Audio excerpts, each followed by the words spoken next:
เคยหูเคยยินเคยถามสันติไหมก็เปิดหูก็เปิดลามไล่ขอตอบอ่อนต่างเย้า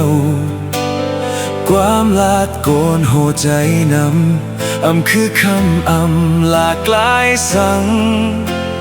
เลอเสลองแปดแลนไผก็หูเก่าก็หู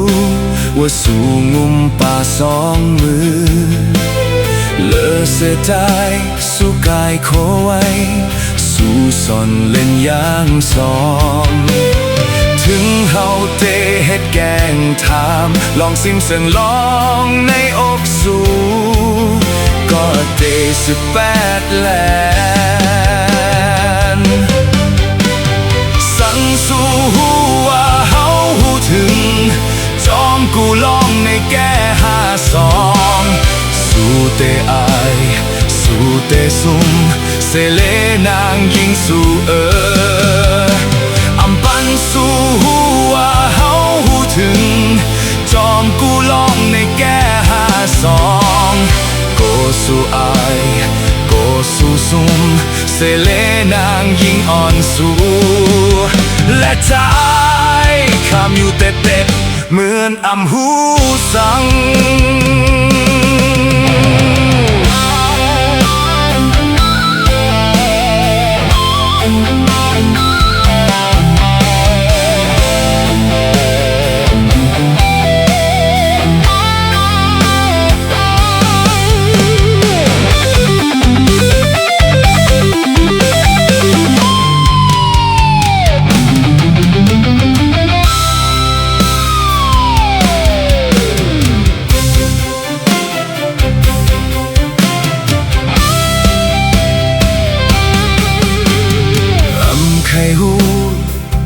เคยยิน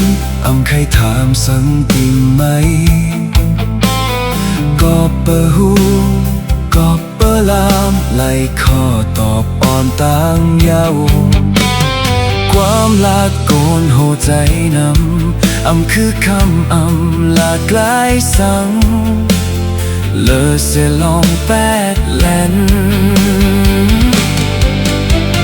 ไผก็หูเก่าก็หู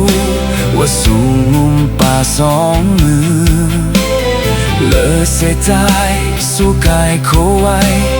สู้สอนเล่นอย่างสอง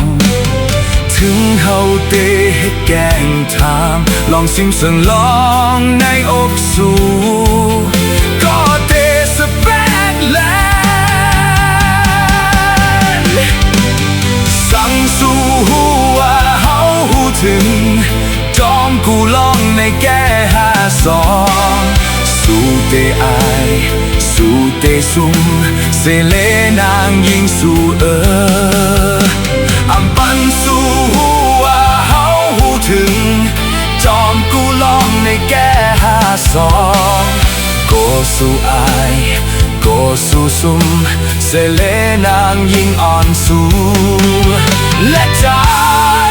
คำอยู่เต็ดเหมือนหูสั่งและใจคำอยู่เต็ดเหมือนนางโกนเงย